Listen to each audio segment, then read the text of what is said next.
Alors, d'abord, je voudrais remercier l'Université pour tous et son directeur, Gérard Barbier, qui nous accueille ici, enfin, qui nous accueille dans son amphithéâtre de l'Université d'Arras, dans les locaux de l'université, depuis de très nombreuses années, et cette année, exceptionnellement, en raison des circonstances pandémiques que vous connaissez, par visioconférence. Alors, le spectacle que vous allez suivre et qui vient d'être enregistré pour Cité Philo dure environ 1 heure. Une fois terminé, vous aurez tout loisir de poser aux conférenciers les questions qui vous viennent à l'esprit. Alors, Pierre Kleitman. Bon, on ne présente plus Pierre Kleitman. D'ailleurs, connaît-on quelqu'un qui ait jamais présenté Pierre Kleitman? Certains ont prétendu l'avoir fait, mais malheureusement, on en a perdu les traces. C'est très étrange. Kleitman, vous savez que sa réputation dans le monde des idées n'est plus à faire. Hein. Certains prétendent avoir compris ses dernières pensées. Ils sont probablement des prétentieux. Kleitman a traversé tous les champs de la philosophie, de Platon à Heidegger, en passant par Descartes, bien évidemment, et Fernand Reynaud, ça va de soi. Il a réussi à déconstruire l'intense vie intellectuelle française contemporaine et en extraire la substantifique moelle. Aujourd'hui, il va nous parler de Descartes. Descartes, comme vous le savez, est mort en février 1650 des suites d'un refroidissement. Ce fut son dernier mot d'esprit.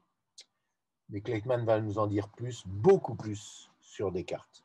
Je lui laisse la parole. À vous, Pierre Kleitman.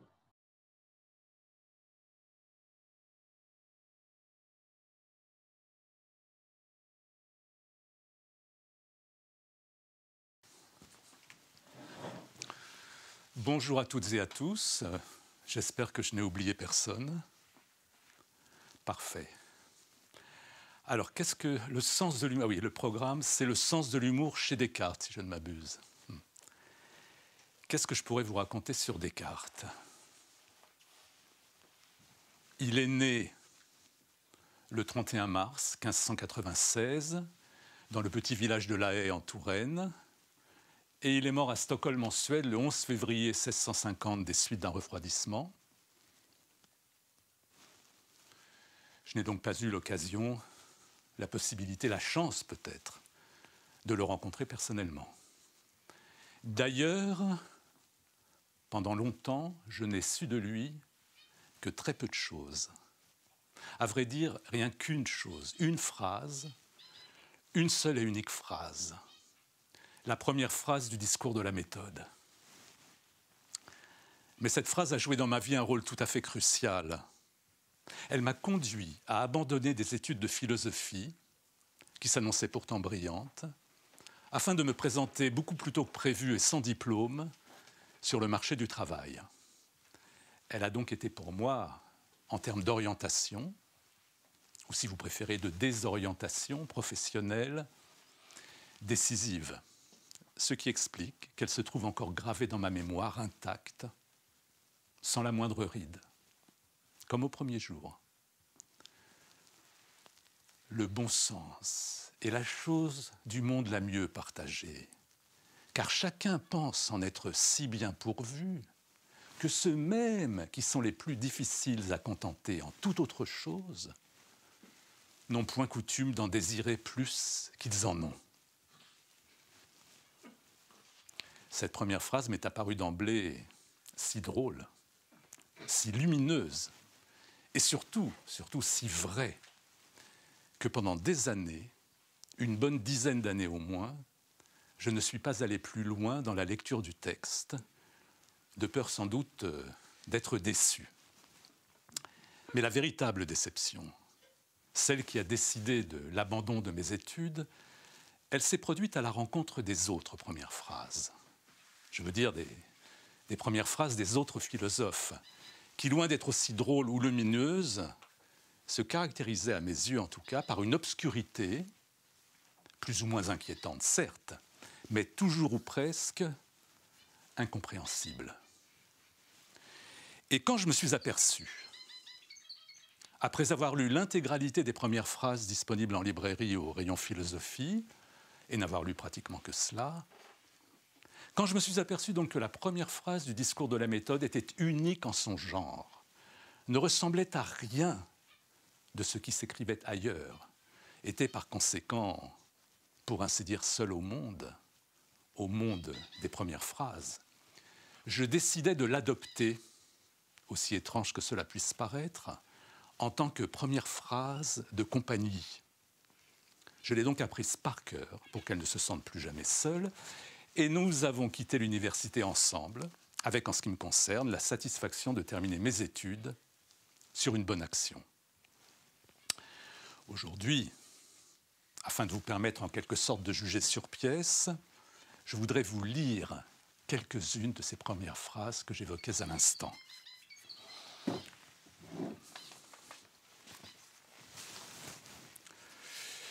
Alors, en voici une de Heidegger. L'étang que nous avons pour tâche d'analyser, nous le sommes à chaque fois nous-mêmes. L'être de cet étang étant chaque fois mien, et dans son être-là, l'étang de cet être se rapportant de lui-même à l'être-là de son étang. En voici une de Hegel. Le savoir, qui d'abord ou immédiatement est notre objet, ne peut être rien d'autre que celui qui est d'abord à lui-même savoir immédiat, à savoir de l'immédiat ou de l'étang. D'après Schopenhauer, qui avait suivi dans sa jeunesse quelques cours magistraux donnés par Hegel à l'université de Berlin, et avec lequel, paraît-il, je ne suis pas sûr à 100% de mes sources, il allait de temps à autre boire un verre au café du coin, enfin une petite bière à la brasserie de l'université, qui lui procurait une ivresse ô combien lugubre, mais néanmoins, il faut bien le reconnaître, terriblement lucide. Et bien donc, d'après Schopenhauer, Hegel ne comprenait d'ailleurs pas vraiment lui-même ce qu'il écrivait, ni même parfois ce qu'il disait. Et il chargeait ses élèves, les élèves de ses élèves, ainsi que les enfants, petits-enfants, voisins et collatéraux de ces derniers, de la tâche ingrate et colossale d'effectuer à sa place le travail d'élucidation nécessaire à toute compréhension. Il se déchargeait ainsi sur le lecteur ou l'auditeur d'une tâche qui appartient normalement à l'auteur. Ce qui, entre parenthèses, explique la prolifération et surtout l'incroyable diversité des différents systèmes philosophiques qui, par la suite, ont pu se réclamer de Hegel. Je pourrais vous lire bientôt votre première phrase de Spinoza, qui m'a longtemps fasciné, cette première phrase, pour sa brièveté énigmatique. Tout ce qui est ou bien en soi, ou bien en autre chose. C'est le premier axiome de l'éthique. Tout ce qui est ou bien en soi, ou bien en autre chose. Le jour où je l'ai comprise, ma vie a changé du tout au tout. De Leibniz, de Kant, Emmanuel, lui aussi, avec un petit commentaire explicatif de... Ah, il n'est pas si petit que ça, finalement, le commentaire. Il est de qui, ce commentaire? Et ça... Ah, des deux côtés, en plus. Mais... il est... Ah, eh bien, de Hegel, justement. Un commentaire de Hegel sur Kant. De Fichte, très grand philosophe allemand, Henri Bergson.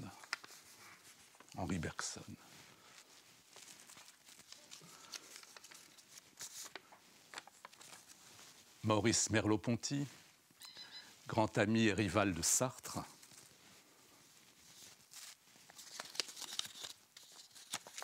Jacques Derrida. Michel Serres et Luc Ferry. Mais on risquerait d'y passer la soirée sans forcément approfondir, ni même peut-être aborder la question du sens de l'humour chez Descartes. Alors je préfère en revenir à la première phrase du discours de la méthode. Le bon sens est la chose du monde la mieux partagée. Alors le bon sens, pour Descartes, autant le préciser tout de suite. C'est cette faculté innée de juger librement qui nous permet de distinguer le vrai du faux et donc tout simplement d'avoir un avis quelconque. Et même parfois, il faut bien le dire, très quelconque. Le bon sens est la chose du monde la mieux partagée, car chacun pense en être si bien pourvu que ceux-là même qui sont les plus difficiles à contenter en toute autre chose n'ont point coutume d'en désirer plus qu'ils en ont.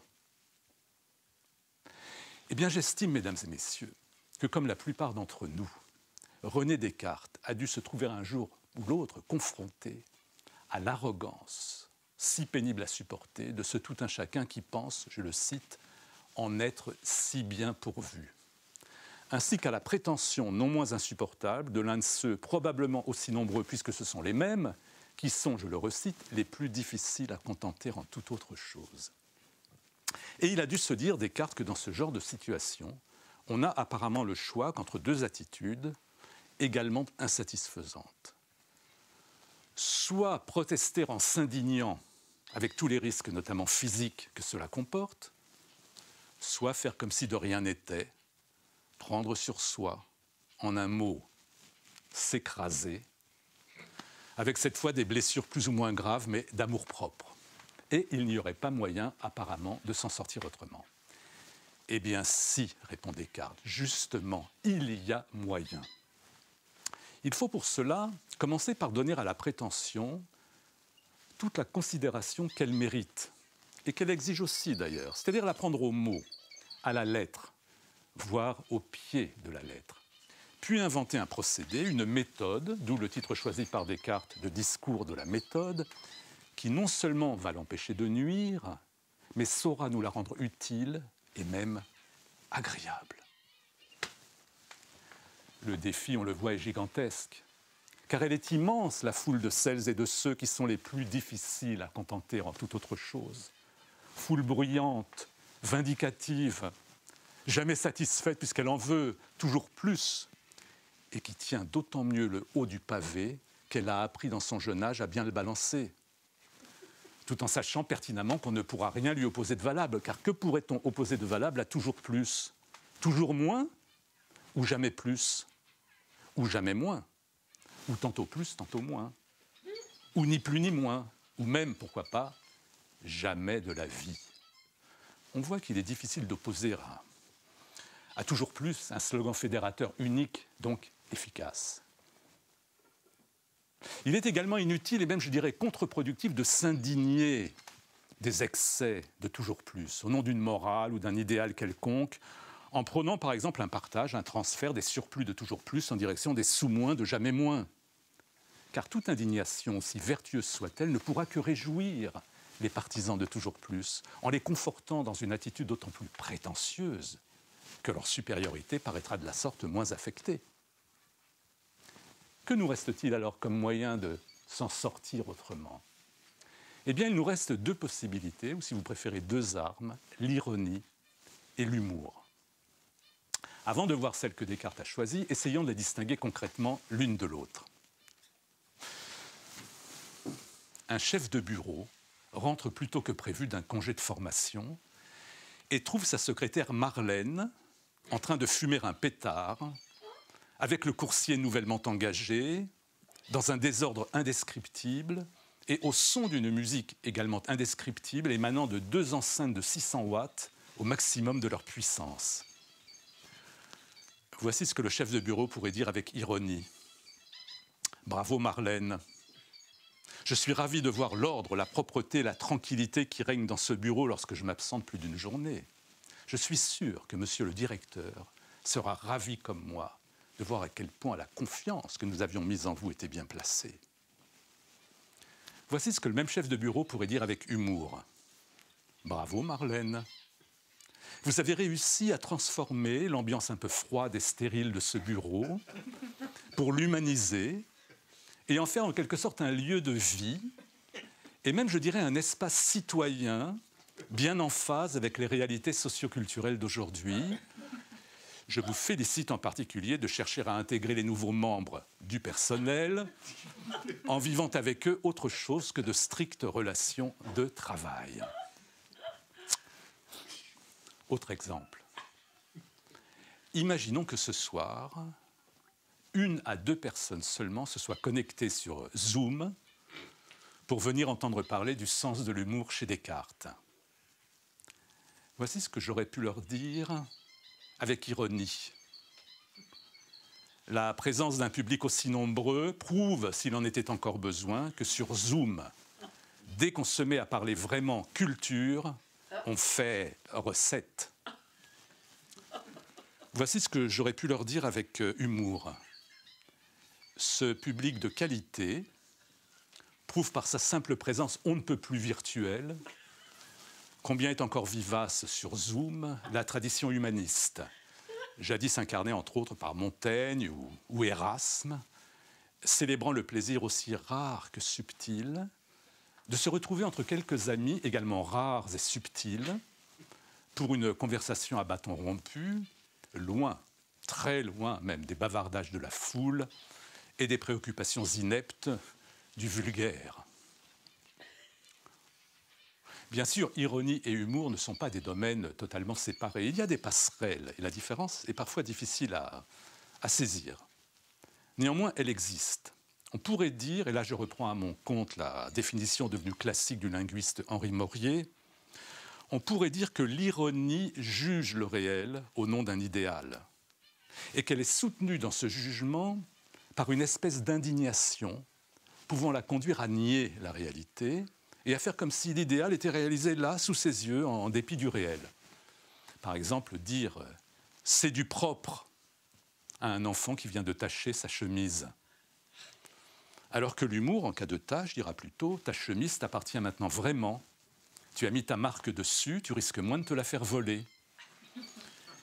L'humour ne substitue donc pas l'idéal au réel, il essaye plutôt de réconcilier les deux, en trouvant par exemple que le réel contient déjà une bonne dose de lessive. Enfin, je veux dire une bonne dose d'idéal. Une dose en tout cas suffisante, et même souvent une overdose. Mais revenons à la première phrase du discours de la méthode. Le bon sens est la chose du monde la mieux partagée.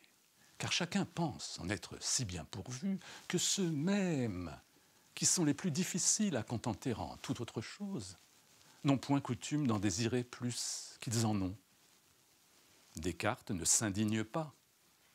Il se borne à constater. Et il n'a pas, en faisant ce constat, l'ironie, par exemple, d'un moraliste, qui pourrait en conclure que nous sommes tous égaux, certes, mais dans la vanité, l'erreur, la bêtise, ou même l'ignominie, et encore moins celle d'un prédicateur, qui en profiterait pour rabaisser tout le monde, afin de se sentir du haut de sa chair, chair, et même de sa chair, bien dans sa peau. Descartes, quant à lui, ne le prend pas de haut, mais d'en bas, puisque c'est au pied de la lettre, nous l'avons vu, qu'il saisit la prétention, ce qui va lui permettre de la battre à son propre jeu, non pas en la faisant simplement trébucher comme au judo, mais en utilisant l'excès même de son énergie prétentieuse pour la réexpédier grâce à une sorte d'aïkido de l'esprit encore plus haut, à une altitude en tout cas où l'arrogance et la prétention vont se trouver totalement disqualifiées, puisque à cette altitude, l'inégalité n'y produit plus que de l'égalité, même si c'est à son corps défendant. C'est un peu compliqué, je m'explique. La prétention de tout un chacun d'avoir en son âme et conscience, ou comme on dirait aujourd'hui, d'avoir quelque part raison, créant en effet une égalité dynamique, c'est-à-dire dont les bornes, notamment en hauteur, ne sont fixées nulle part. Une égalité absolument parfaite, puisque chacun pense, à juste titre d'ailleurs, en être si bien pourvu.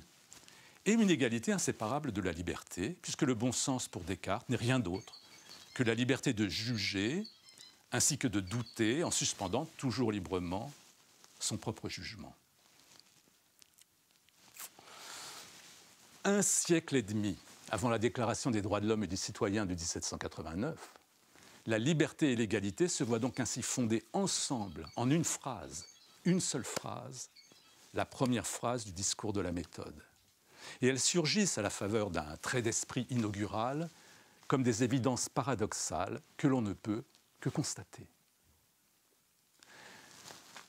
De même qu'il nous faut bien constater que si le discours de la méthode s'ouvre sur, disons, un clin d'œil, il se poursuit avec un texte, tout ce qu'il y a de plus sérieux. Mais c'est peut-être que le texte en question, en dépit de ses allures sérieuses, ne devrait pas être pris tout à fait au sérieux. N'oublions pas que l'humour a souvent toutes les apparences, ou presque, du plus grand sérieux. D'ailleurs, si on ne prenait plus rien au sérieux, je vous le demande et je me le demande, y aurait-il encore de quoi sourire? D'où la tendance de l'humour à prendre presque tout au sérieux, très au sérieux, et même excessivement au sérieux, jusqu'à ce que le sérieux débordant et fuyant de presque tout en redevienne presque drôle. Et alors que l'ironie, avec son « c'est du propre », garde toujours un petit côté sévère, et même, je dirais, missionnaire, l'humour, quant à lui, apparaît plutôt totalement dépourvu de sévérité et de missionnariat. Mais il n'adopte pas pour autant la position dite du démissionnaire. Il se situerait plutôt dans un espace assez étroit entre le missionnaire et le démissionnaire. L'espace justement du clin d'œil. Clin d'œil initial comme dans le discours de la méthode, ou final, ou situé quelque part, c'est-à-dire plus ou moins dans le vif du sujet, ou alors à titre posthume, donc hors sujet. Notons cependant que l'humour a pas grand-chose à voir, selon moi, avec le clin d'œil systématique, très en vogue de nos jours, et qui ne saurait conduire qu'à un obscurantisme bien évidemment unilatéral, autrement dit toujours de biais, mais quand même dans le mur. Et qu'il aurait plutôt à voir, si je puis dire, avec le clin d'œil artisanal, le one-shot, qui réussit de temps à autre et presque par surprise à nous faire signe. L'humour en serait comme l'écho à peine sonore, la très légère articulation verbale, le chant secret, notre chant du cygne. Notre chant du cygne qui pourrait nous inciter à un retour en arrière, aux sources fluides, mais pas forcément claires, de ce mot humour, dont je viens de faire un usage abondant et peut-être abusif.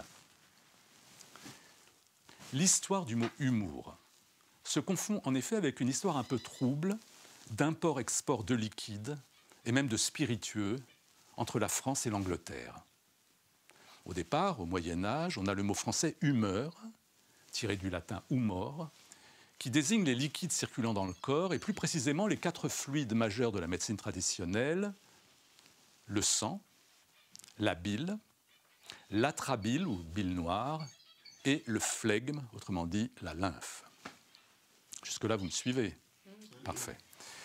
Au XIIIe siècle, ce mot humeur est exporté en Angleterre, sans aucun problème, vu que le Brexit n'avait pas encore été voté, est exporté en Angleterre et là devenu humours, il va plutôt désigner les 4 tempéraments basés sur la prédominance de l'une des 4 humeurs. On aura donc le tempérament sanguin, le bilieux ou colérique, l'atrabilaire ou mélancolique et, last but not least, le phlegmatique.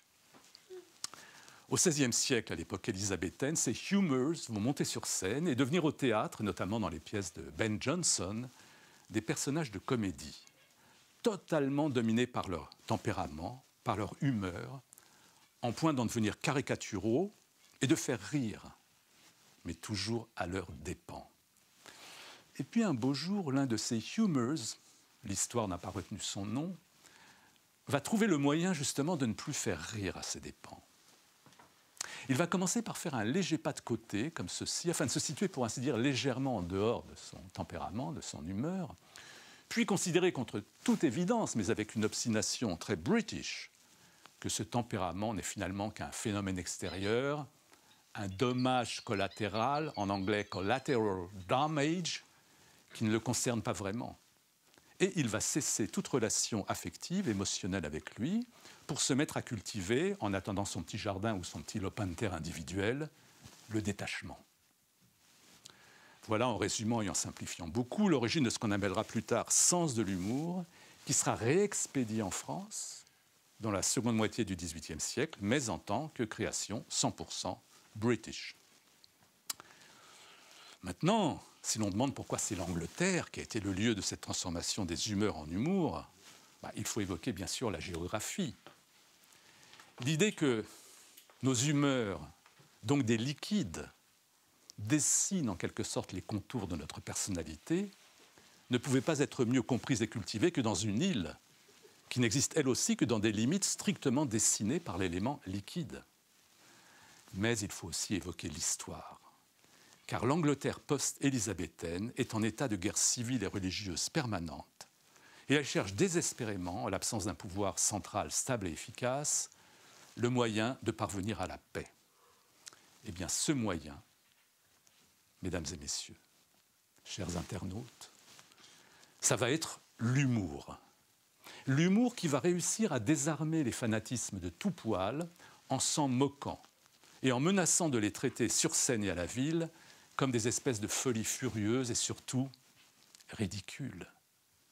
Cette dissuasion par le ridicule permettant finalement de créer, en lieu et place d'un pouvoir royal défaillant, une espèce de no man's land pacifique où les particuliers vont apprendre à faire patte de velours et à se supporter bon gré mal gré au lieu de se massacrer joyeusement.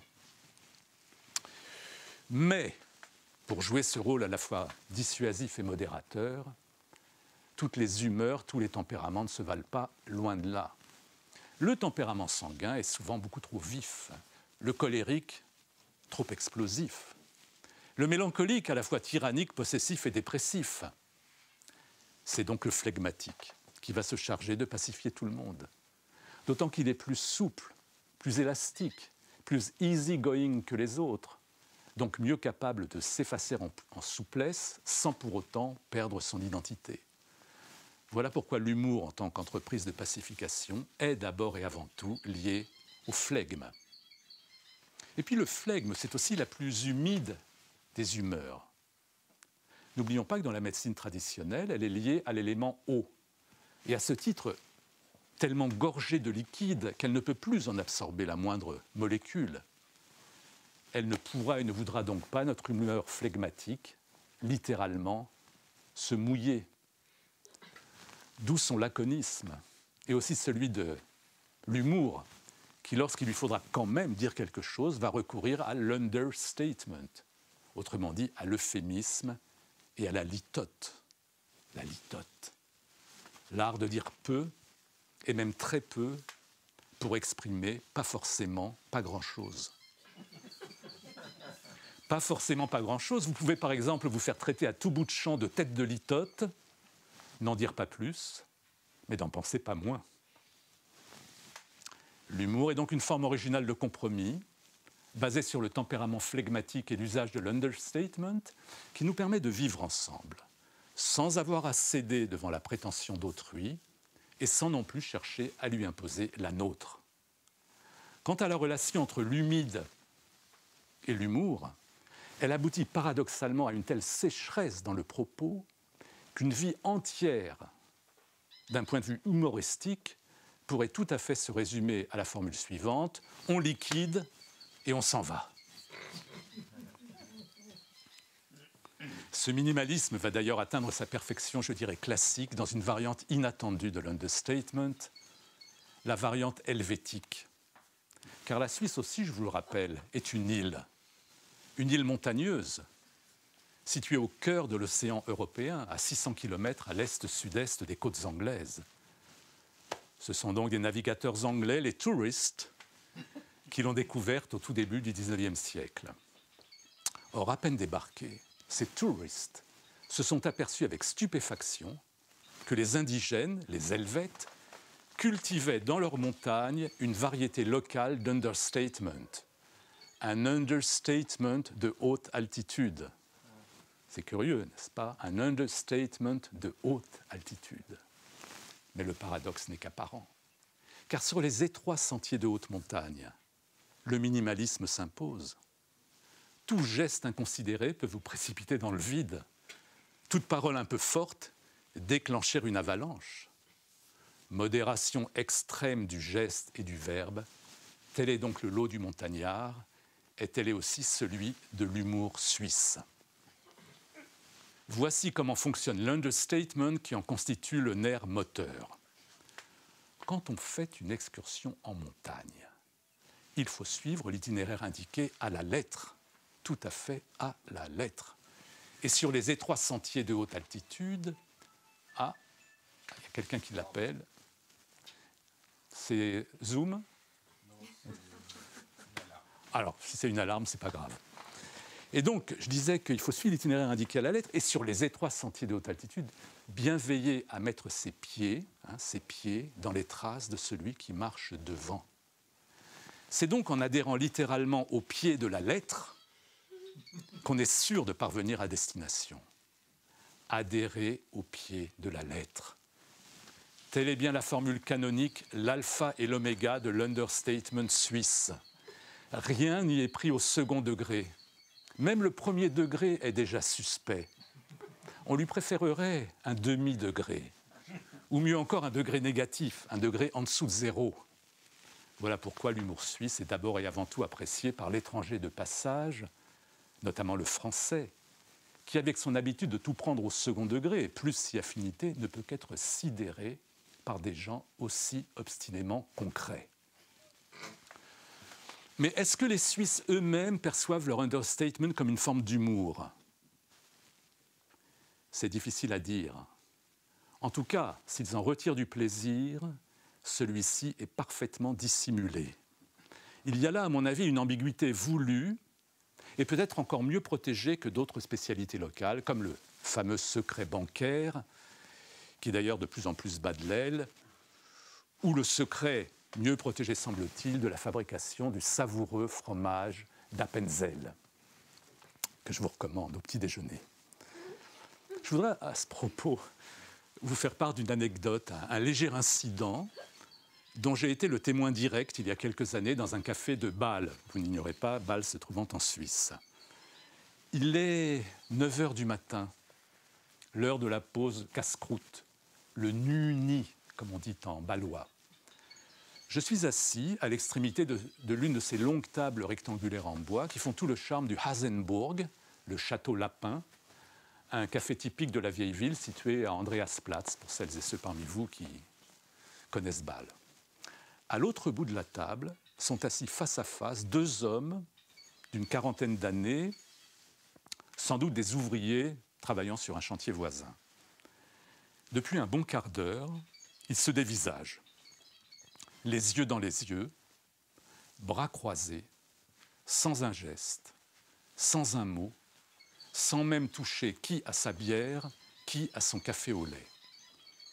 Et puis, au bout d'une vingtaine de minutes, l'un des deux se décide à faire un geste comme ça, et il dit en levant la main droite devant lui,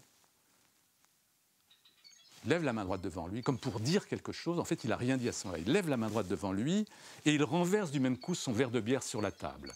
Et là, il dit en balois, mais je vous traduis bien sûr en français, « Je ne sais pas ce que j'ai ce matin, je me sens extrêmement nerveux. » L'humour a besoin du doute pour circuler. C'est ce qu'affirme Edmond Jabès, le grand poète franco-égyptien Edmond Jabès. L'humour a besoin du doute pour circuler. Or, s'il existe parmi les philosophes un spécialiste du doute, un maître incontesté, un orfèvre en la matière, c'est bien sûr Descartes. Descartes avec son doute méthodico-volontaro-systématico-hyperbolique. Le doute, ça me connaît, aurait pu répondre Descartes si un journaliste de l'époque lui avait posé la question. Et il aurait certainement ajouté que ce doute n'est rien d'autre qu'une suspension. Une suspension de l'ensemble des jugements portant sur la réalité des choses et de nous-mêmes.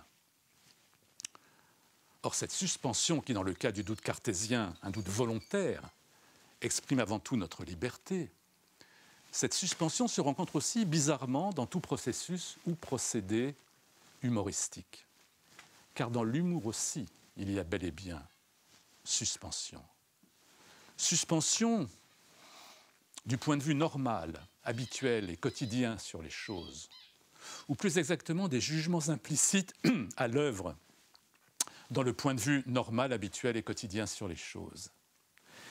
Suspension, par exemple, de la croyance, selon laquelle ces objets tout à fait normaux, habituels et quotidiens que sont les ustensiles de cuisine ne s'occupent pas de nous et serait donc tout à fait indifférent à nos états d'âme. Faux, répond l'humoriste anglais Jerome K. Jerome dans « 3 hommes dans un bateau ». Il existe dans tout objet, surtout s'il est banal, donc ordinaire, un principe de contradiction qui le pousse à nous contrarier le plus possible quand par malheur nous avons besoin de lui. C'est l'exemple classique du réchaud de camping qui va refuser obstinément de faire bouillir l'eau juste au moment où nous avons très envie de boire du thé.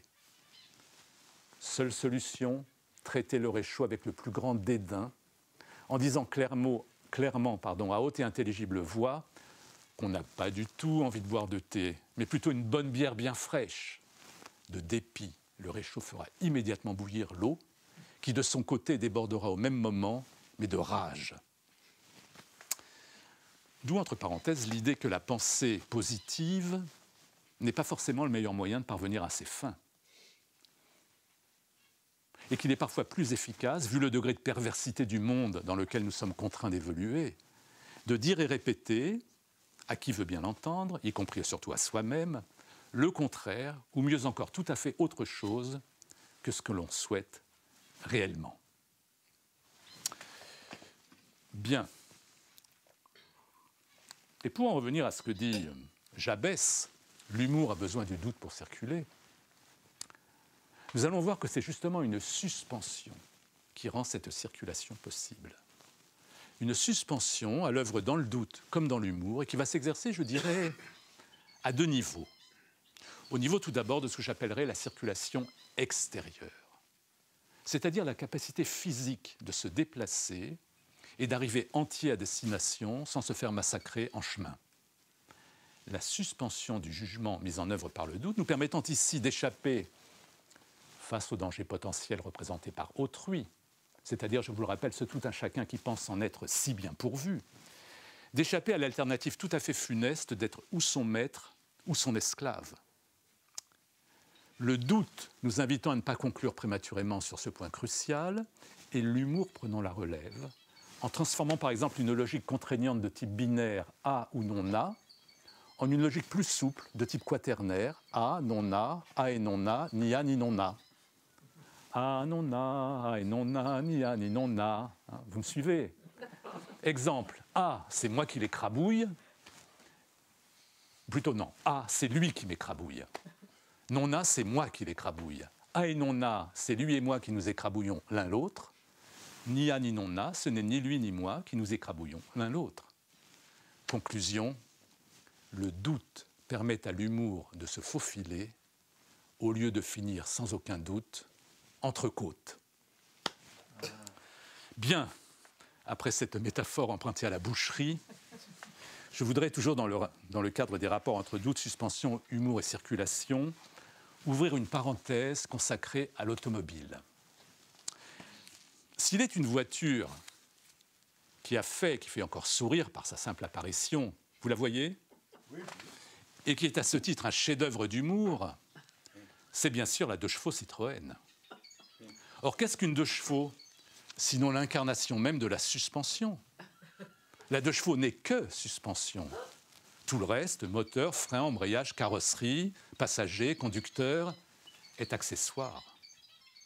Incarnant ainsi la suspension, toute la suspension, et rien que la suspension. La 2 chevaux ne pouvait que susciter le doute sur son passage, notamment quant à ses capacités de parvenir entière à destination. Mais justement, parce qu'elle n'est que suspension, la 2 chevaux ne tient à rien, sauf à ce qu'elle perçoit, pour ainsi dire clairement et distinctement, en l'occurrence le macadam, le bitume de la route, auquel elle tient et même adhère, ni trop peu, juste ce qu'il lui faut pour circuler et tenir la route sans être tenu ni retenu par elle, pour arriver sans souci et défiant tous les pronostics à bon port. Voilà donc pour l'automobile. Et pour la circulation extérieure. Abordons maintenant, toujours à propos... Vous me suivez jusque-là ? Oui. Parfait. Vous aussi sur Zoom ? Bon, de toute façon, vous pourrez poser des questions après. Abordons maintenant, toujours à propos de cet humour qui a besoin du doute pour circuler, la circulation intérieure. Intérieure, c'est-à-dire s'effectuant au sein d'un système, ensemble ou organisme lambda. Et là, nous allons retrouver l'origine étymologique du mot humour, à savoir les flux, les liquides et les humeurs. Car il faut toujours en revenir aux humeurs. C'est humoral, pour faire un jeu de mots facile, c'est humoral, mais c'est comme ça. Au sein donc d'un système, ensemble ou organisme lambda, la suspension du jugement mise en œuvre par le doute crée grâce à une sorte de phénomène d'aspiration du vide. Un vide finalement salutaire, et même je dirais sanitaire, puisqu'il désobstrue. Il désobstrue les réseaux, les circuits, canalisations diverses à variées, ouvrant de nouveaux espaces à la circulation des fluides et autorisant ainsi des déplacements inattendus, déplacements qui impulseront à leur tour davantage d'énergie et de plaisir au système, à l'ensemble ou à l'organisme lambda tout entier.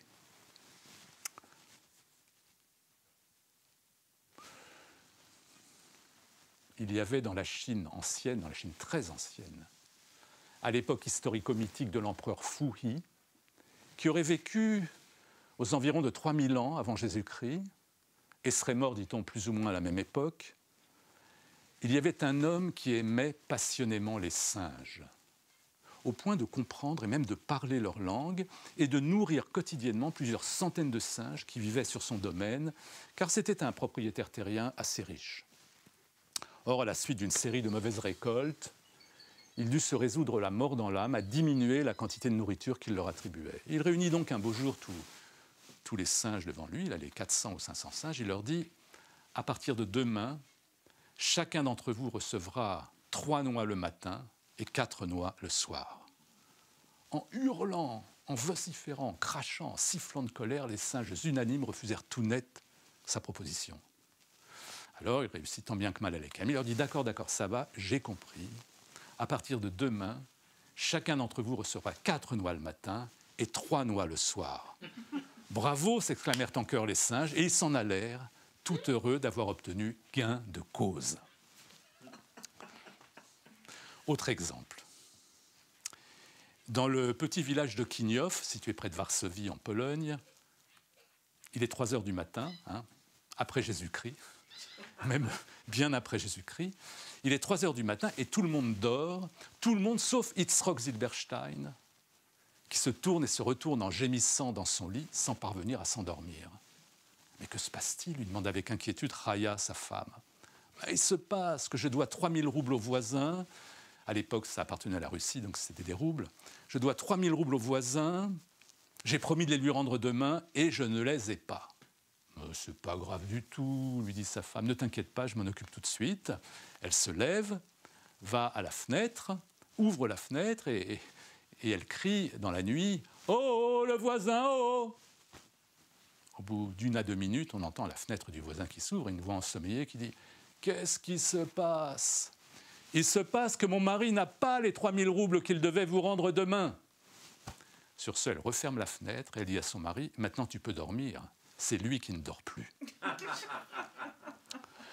Donc, après ces 2 exemples de déplacements inattendus, se traduisant dans le premier cas par un gain de cause et dans le second cas par un gain de sommeil, je voudrais vous donner un autre exemple de déplacement inattendu qui va se traduire au final par un gain de savoir et peut-être même de sagesse. Je l'ai découvert dans le journal intime de Jules Renard en date du 14 avril 1889. Je l'ai noté. Quand je voyais mon père se promener d'une fenêtre à l'autre, voûté, les mains derrière le dos, silencieux, le regard profond, je me demandais à quoi pense-t-il ? Aujourd'hui, je le sais par moi-même, qui me promène comme lui, avec son air, et je peux répondre en toute certitude à rien. Donc, pour résumer, la suspension de la façon habituelle de voir les choses, en créant du vide, favorise des déplacements inattendus, lesquels déplacements débloquent et libèrent une énergie. Énergie qui, auparavant, était employée à maintenir précisément envers et contre tout la façon habituelle de voir les choses.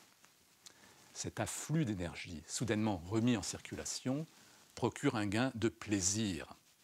Par exemple, un gain de cause, de savoir, de sommeil ou de sagesse. Et par identification du lecteur ou de l'auditeur avec les personnages de l'histoire qui lui est lue ou racontée, un gain de plaisir par procuration, le plaisir humoristique. Or, ce gain de plaisir par procuration que nous apporte l'humour, Descartes, qui est un partisan résolu, donc méthodique du moindre effort, va le chercher et, grâce à sa méthode, le trouver partout. C'est-à-dire partout où il y a du savoir, en réduisant le complexe au simple, le qualitatif au quantitatif, et surtout en construisant un modèle de la réalité composé d'idées claires et distinctes, pouvant se déduire très facilement les unes des autres. Car aux yeux de Descartes, et aussi paradoxal que cela puisse nous paraître, comprendre doit exiger moins d'efforts que ne pas comprendre. Vous comprenez ? Comprendre doit exiger moins d'efforts que ne pas comprendre et procurer par conséquent davantage de plaisir. Il n'y a donc pas lieu, là j'ouvre une parenthèse, de remercier quelqu'un de sa compréhension, puisque tout le plaisir a été pour lui, en tout cas d'après Descartes. Ou pour eux, s'il s'agit d'un merci de votre compréhension collective adressé à la cantonade, par exemple à la fin d'un message d'annonce informant les passagers d'une rame de TGV que suite à une rupture de caténaire, ils vont rester bloqués sous un soleil de plomb entre deux gares pour une durée encore indéterminée. Merci de votre compréhension. Et pour en revenir à Descartes, il est clair que nous assistons chez lui à la genèse d'une conception quasi humoristique de la connaissance. Prenons la physique cartésienne, par exemple. Elle est fondée tout entière, vous le savez, sans doute, sur le principe d'inertie. Tout corps est, par définition, animé d'un mouvement rectiligne uniforme, mouvement qu'il poursuit indéfiniment et imperturbablement, sans modifier d'un iota sa trajectoire, jusqu'à ce qu'il croise la trajectoire d'un autre corps, inerte et imperturbable comme lui, et qu'un choc éventuel avec cet autre corps le fasse changer de direction. Une nouvelle direction qu'il va suivre jusqu'à ce qu'un autre choc avec un autre corps le dérange de nouveau, et ainsi de suite, indéfiniment, enfin à l'infini, ou disons indéfiniment, et surtout toujours imperturbablement. On voit qu'avec ce principe d'inertie, Descartes introduit au cœur des choses un je ne sais quoi de flegmatique. Car l'inertie, ce n'est rien d'autre que l'understatement du mouvement. Et le principe d'inertie représente alors un point de vue potentiellement humoristique sur le fonctionnement de l'univers, une vision, je dirais, Buster Keatonienne de la nature des choses. La physique cartésienne nous conduisant à penser qu'au fond de chaque chose, de chaque être, de chaque situation, il y aurait de l'inertie, donc du flegme, donc de l'humour. Une dose peut-être au départ infinitésimale, mais qui ne demande qu'à être exploitée, une particule élémentaire d'humour, à côté de l'électron, du proton, du neutron, du méson, du boson, des neutrinos et autres quarks. Eh bien, nous allons maintenant le vérifier à un autre niveau, en quittant le domaine des particules, pour aborder celui de l'homme, avec ou sans particules d'ailleurs. L'homme selon Descartes, c'est-à-dire l'homme considéré comme union de l'âme et du corps, de l'âme 100% pure pensée, avec le corps 100% pur et plus ou moins dur, étendu.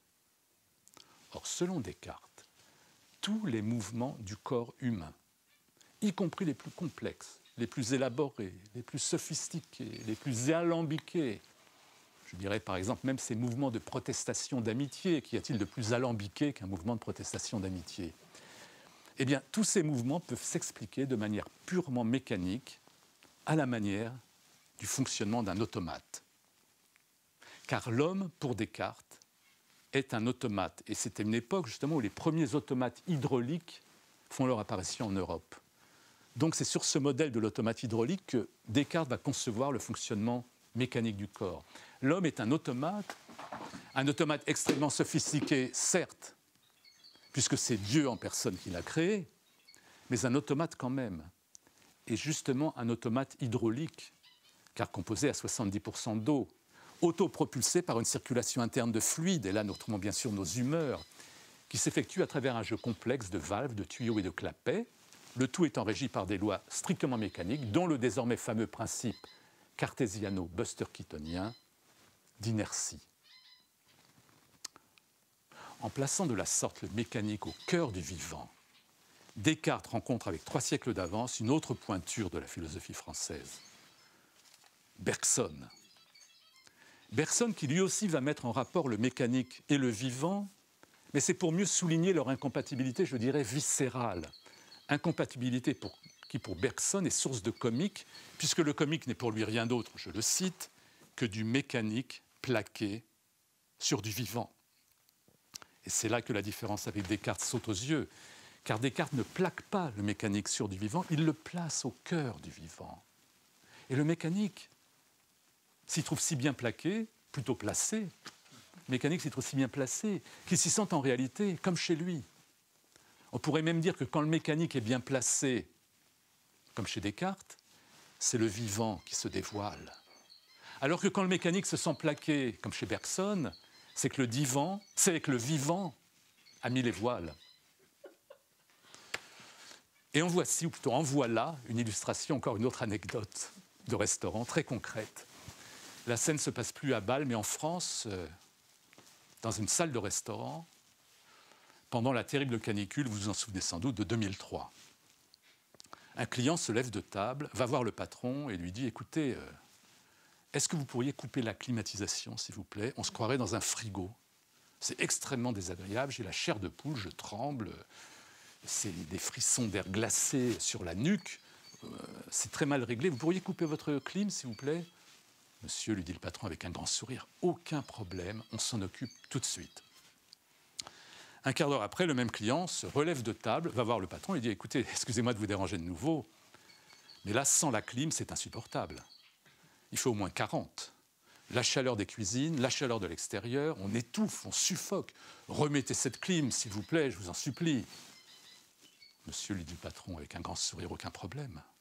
On s'en occupe tout de suite. » Un quart d'heure après, le même client de nouveau se lève de table, va voir le patron et dit « Vous allez me prendre pour un maniaque, mais je suis très très sensible au moindre changement de température. » Et là, avec cette clim qui remarche, j'ai le nez qui coule, je suis en train de tousser, j'ai mal à la gorge, des petits picotements dans la gorge, je tousse, j'éternue, je suis en train d'attraper un rhume, peut-être même une bronchite, une bronchopneumonie, une pleurésie, un pneumothorax. Coupez cette clim, je vous en supplie. Monsieur, lui dit le patron avec un grand sourire, « Aucun problème, on s'en occupe tout de suite. » 10 minutes après, le même client se lève, oui, ça se rapproche. Alors le patron dit « Ah non, mais là, sans la clim, c'est insupportable, on se croirait dans un sauna ou un hammam. Je transpire toute l'eau de mon corps, ça dégouline dans l'assiette, je me déshydrate à la vitesse grand V, je suis en train de me transformer en momie desséchée.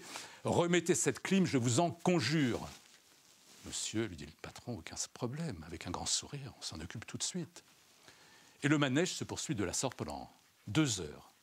Le client revient sans arrêt à la charge et le patron garde toujours son calme, son sourire et son sang-froid. Au bout des 2 heures, un autre client se lève, va voir le patron et lui dit « Écoutez, ça fait 2 heures que je vous observe, je dois dire que je vous admire. Comment faites-vous face à un abruti pareil pour garder votre calme, votre sang-froid et surtout votre sourire? C'est pas possible, vous devez avoir un secret. » « Oui, dit le patron, j'ai un secret. Mais c'est quoi votre secret? Je n'ai pas de climatisation. » Donc, le secret du patron dans cette histoire, c'est qu'il n'a pas de climatisation. Autrement dit, qu'il n'a pas l'air conditionné. Mais le secret de son sourire, ce n'est pas de ne pas avoir l'air conditionné. Ce n'est pas non plus, bien évidemment, de l'avoir, puisqu'il ne l'a pas. Non, le secret de son sourire, c'est très précisément d'avoir l'air conditionné, mais sans l'avoir.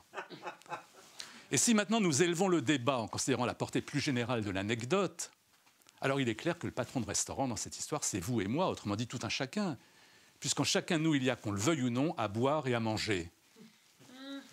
Le client qui revient sans arrêt à la charge, c'est évidemment autrui qui n'a de cesse sa vie durant, et même parfois au-delà, de nous importuner. Quant au sourire du patron, il exprime, je dirais tout simplement, son sens de l'humour, donc celui de chacun de nous, et par la même occasion, très probablement, celui de René Descartes. Dans ces conditions, il n'est pas interdit de penser que le secret du sens de l'humour en chacun de nous, comme chez Descartes, consiste à avoir l'air d'avoir l'air conditionné, mais sans l'avoir. Et en espérant que tout le plaisir n'a pas été que pour moi, je vous remercie néanmoins de votre compréhension.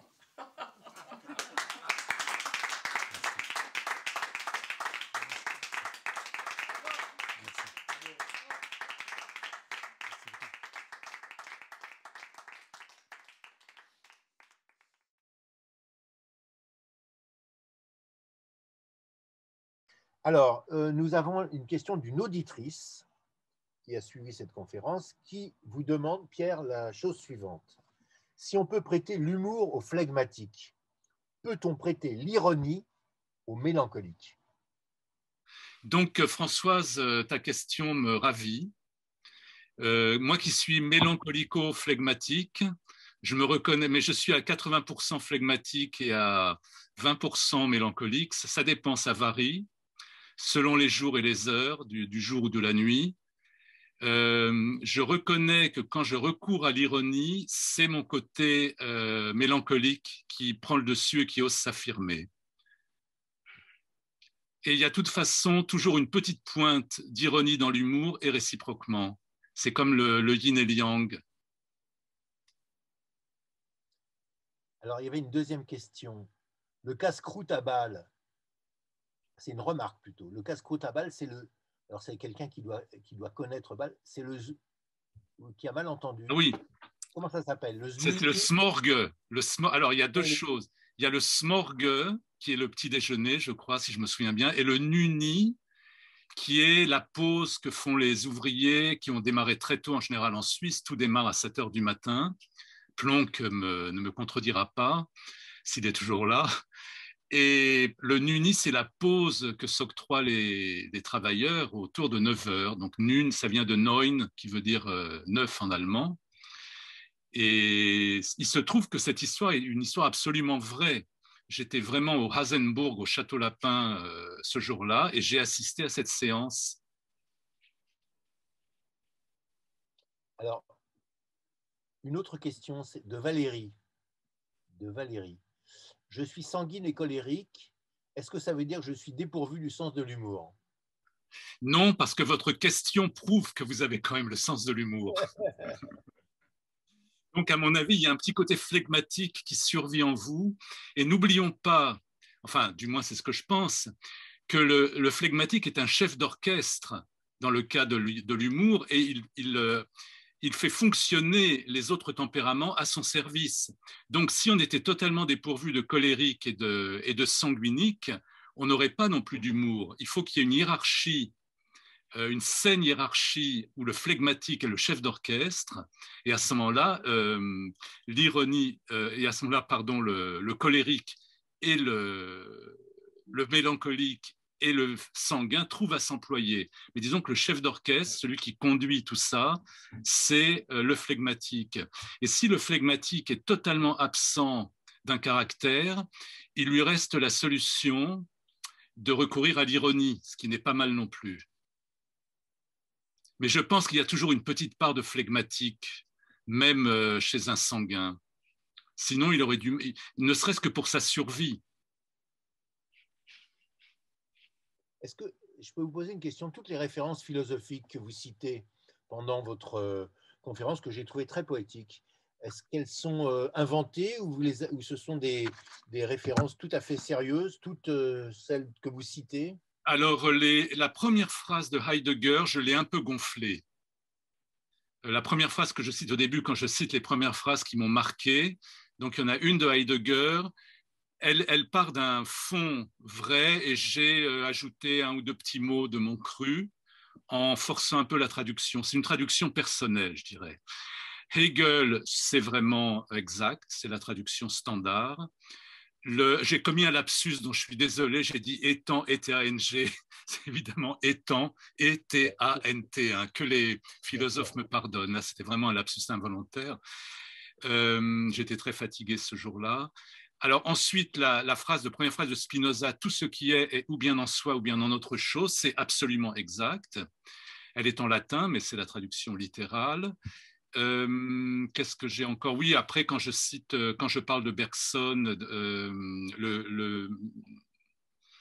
le comique et du mécanique plaqué sur du vivant, ça c'est une citation qui traîne dans tous les manuels de philo, donc je ne l'ai pas inventée.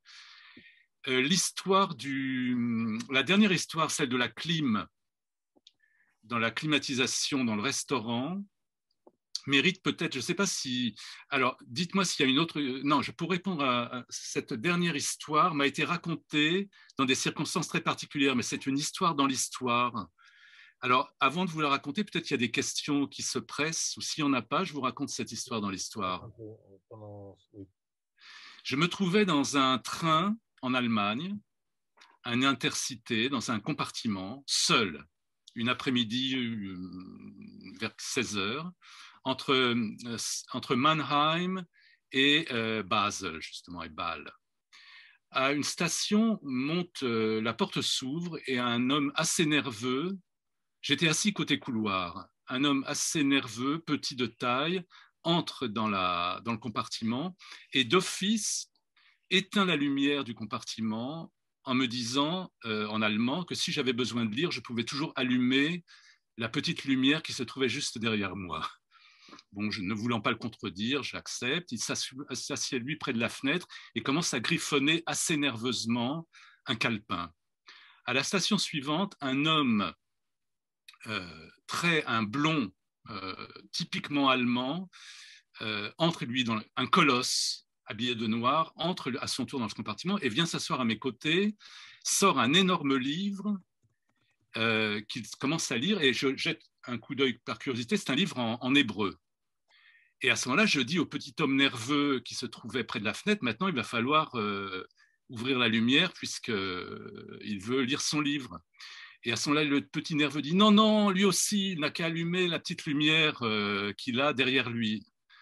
Il était très énervé. Et donc, je dis à mon voisin, de toute façon, à mon avis, vous n'avez même pas besoin de lire le livre, vous le connaissez par cœur.